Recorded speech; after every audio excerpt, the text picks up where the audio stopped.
Hello, I am Piano Grandma.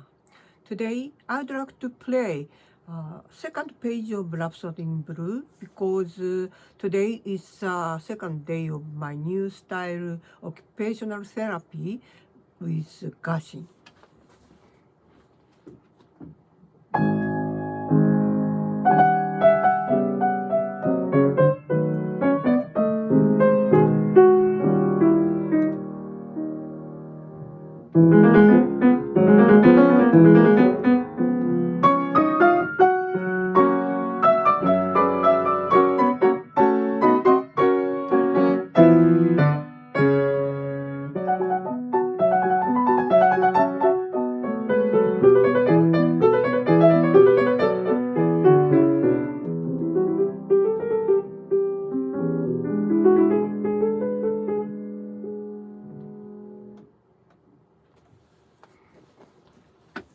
Rhapsody in Blue is composed by American composer George Gershwin, and he was a jazz musician, pianist and composer.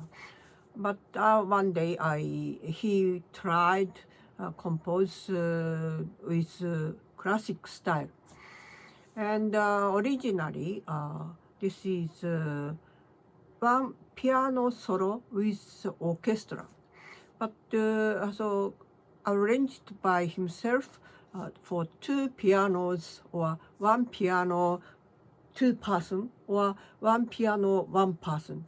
And this is a very minimum style, but of course very hard. Thank you for listening. See you then.